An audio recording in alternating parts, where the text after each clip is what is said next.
Yo, what's going on, guys? As you probably saw in my last Slutters video, or not saw, heard, that it's early springtime, and I just put together some spring fishing lures, and yeah, I'm gonna show them to you guys, and I'm gonna do a spring fishing tutorial for, I guess mainly smallmouth bass in general, and like crappie, perch, just like smaller fish. And yeah, I'll start with the first thing. So first thing are probably going to be lures. So I'll bring my bag, my fishing backpack over here. And I think, yeah, I got one box in here. I kind of just made like a springtime box and whatnot. So, yeah. So, first things we got is a spinnerbait, because early spring, probably going to be a little windy, and bass are going to be coming out. They're going to be hungry, because either because they're gonna, well, for two reasons. They're gonna be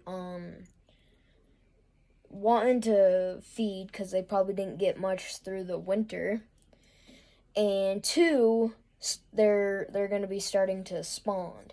So this is kind of just in like a perch color. I put like a perch looking paddle tail on the back, and I think this is a Strike King Strike King spinnerbait. Sorry guys, it's really windy outside. I thought I just heard somebody in my house. But this is a half ounce, or wait, no, not half ounce, 1.5 ounce spinnerbait. It had these longer skirts, like way down here, and be covering this, so I kind of just snipped it even, so it didn't seem too intimidating. But I've seen a lot of bass fishermen that say during the spring, do not sleep on this bait, because it could really get you some fish. Chatterbaits, basically the same thing as a spinnerbait, just I don't know, probably a little bit smaller profile. Next is going to be like a swim bait for like the real bigger fish that are wanting to be more aggressiver than, I'm not even sure if that's a word, more aggressive than those other fish. This is just a Nessie 5-inch soft plastic swim bait, and kind of just like working this thing slowly by a weed bed, or like along some kind of structure.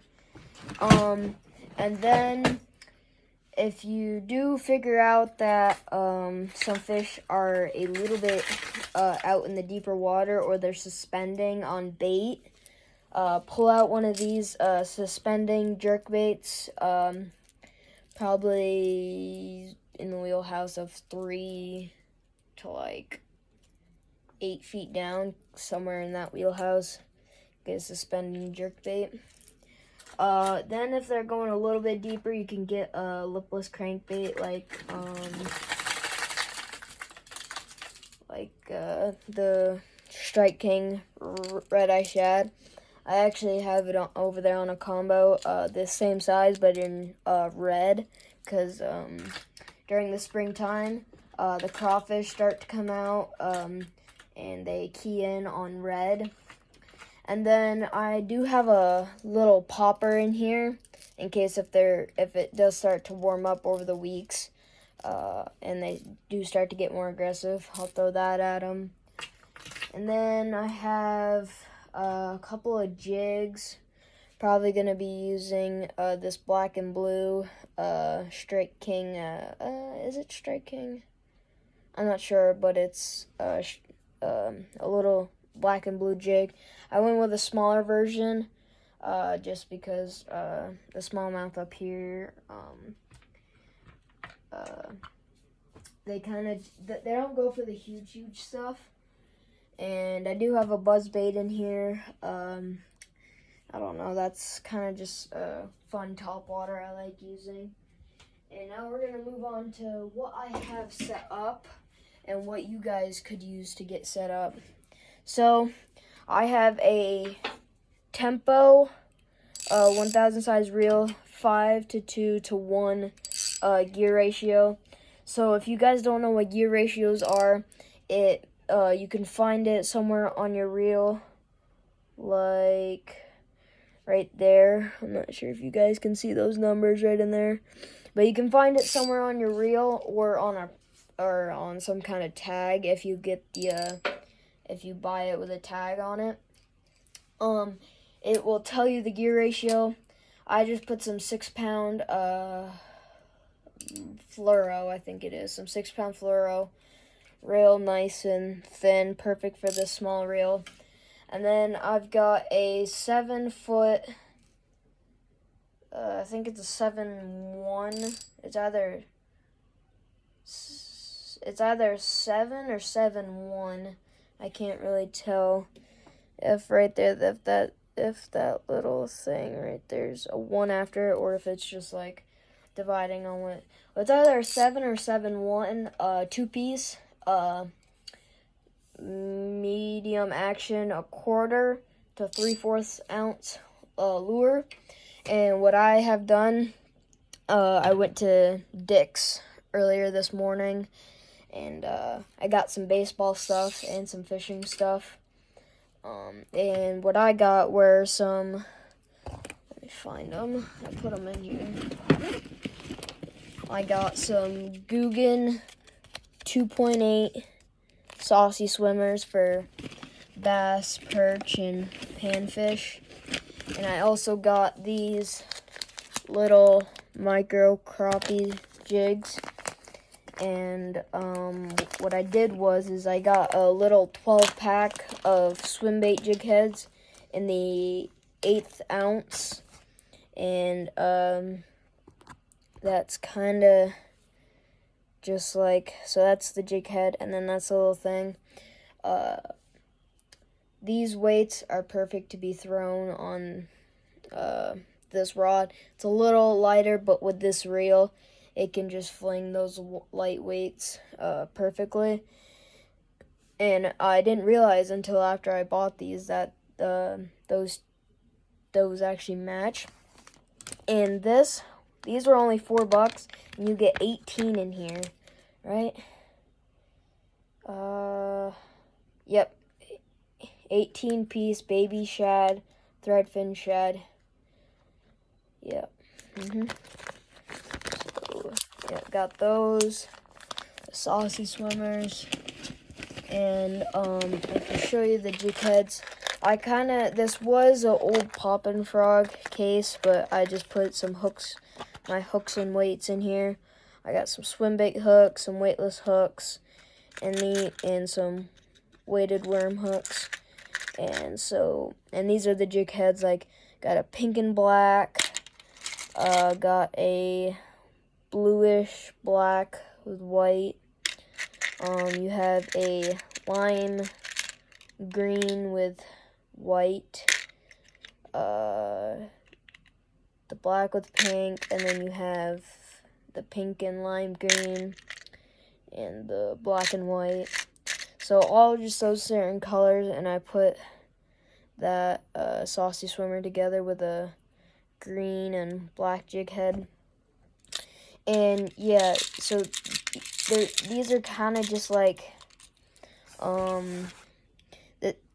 just my hook case that I just put together a little while ago.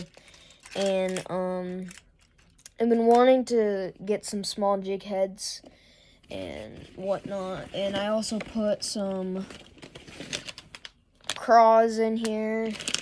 Got those. I've got some other little minnow baits, some Senkos.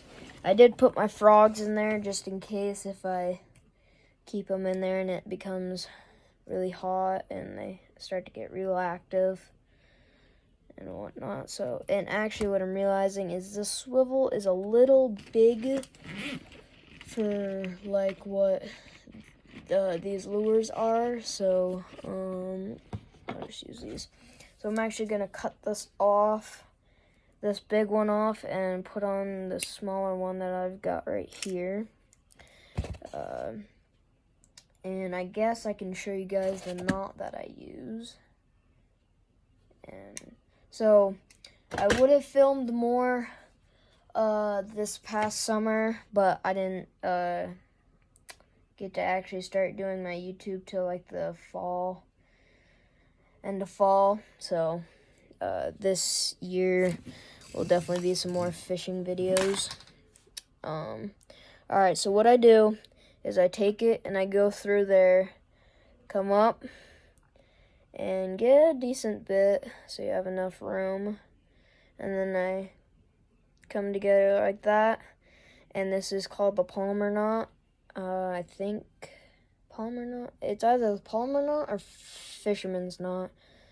But you just twist about 7 or 8 times around.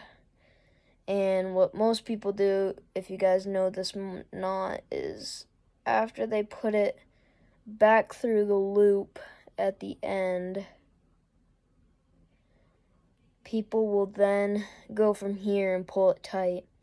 But what I do to make it even stronger is that loop is I'll come around and go back through that loop and pull it down tight, and that kind of just like reinforces it down.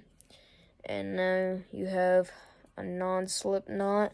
And 99% of the times, if you guys do break off, it's probably just gonna be because the fish was too big for your line, or something like that. Because I have used this knot for so long, and the only times that I've lost my lure is to either a northern pike or a pickerel, which is in the same family, as you guys have seen in my videos. So, yeah, this swivel is definitely the more perfect size for this. And, yeah, it's a little less strong, but that's okay. Looks a lot better presentation now than that big bulky one. Here, I'll try to compare. So this is the one that I had on before. I'll try to close up. This one's the one that I had on before, and now I just switched to that gold one.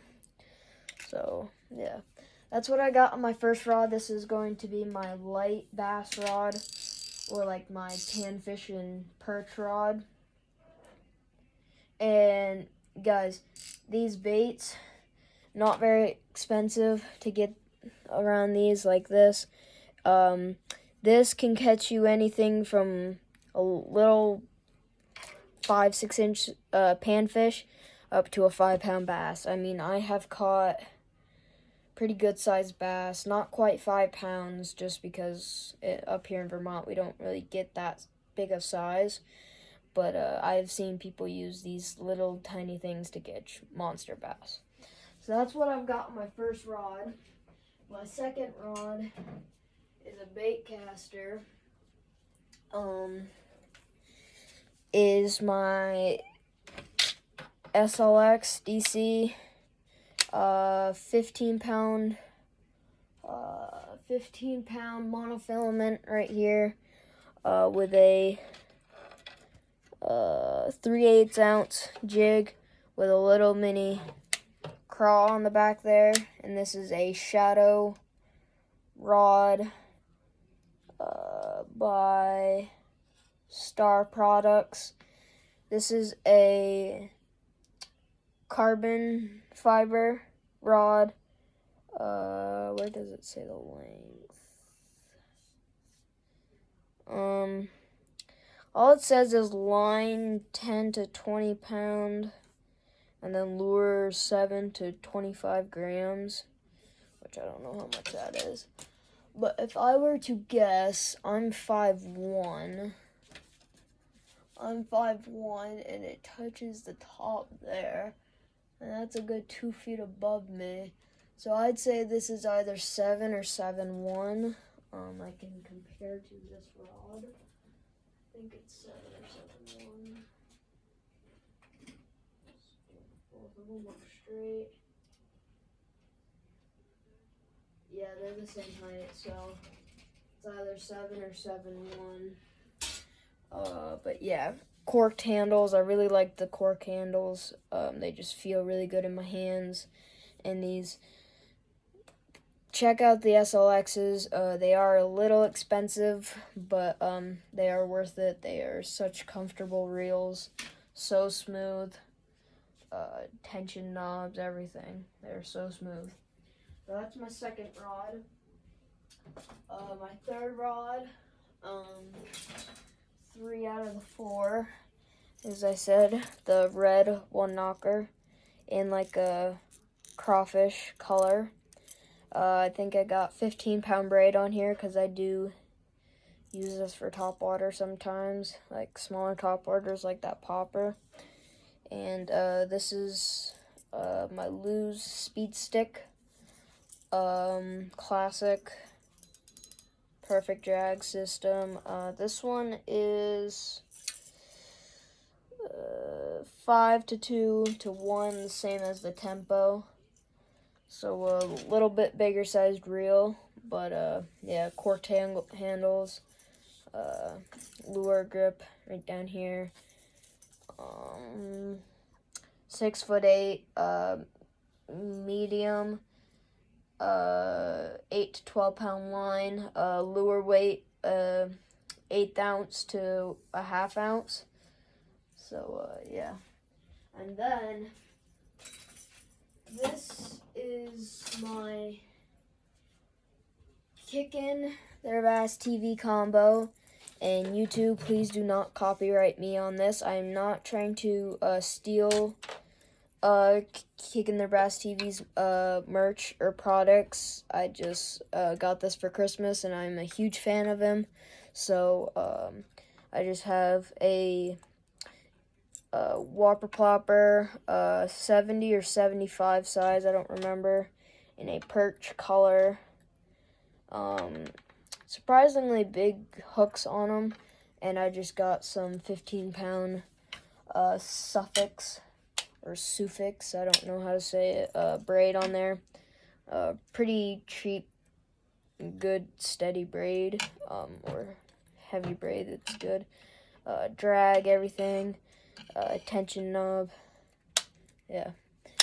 And I will either have this Whopper Plopper on it, or actually, since it's early spring, I'm probably actually going to switch the Whopper Plopper to that spinnerbait I was talking about, because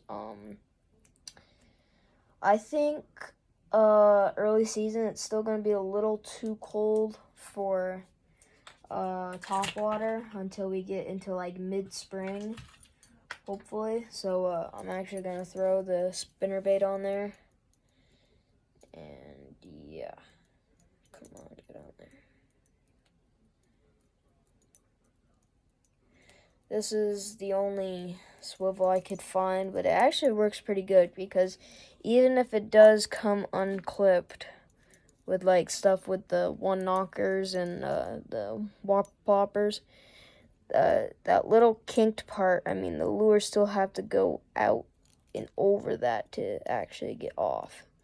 So, but it does stay clipped pretty good.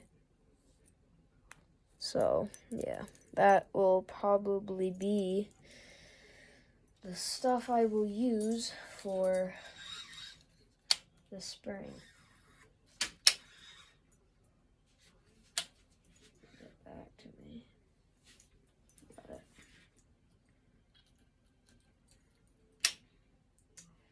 But, yeah,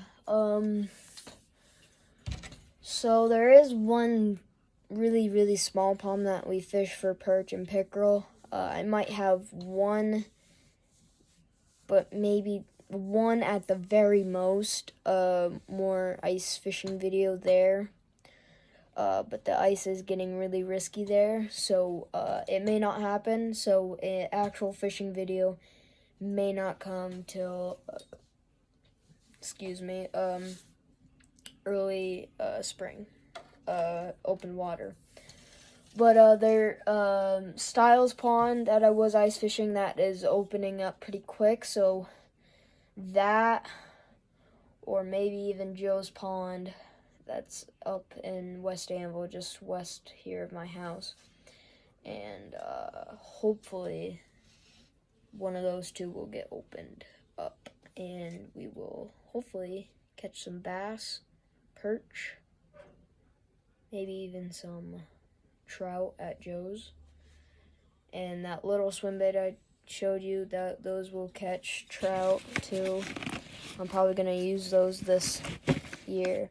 In the summer are gonna be a lot of trout fishing videos at a campground that I go to a lot, and they have a stock trout pond, and I fish down there a lot.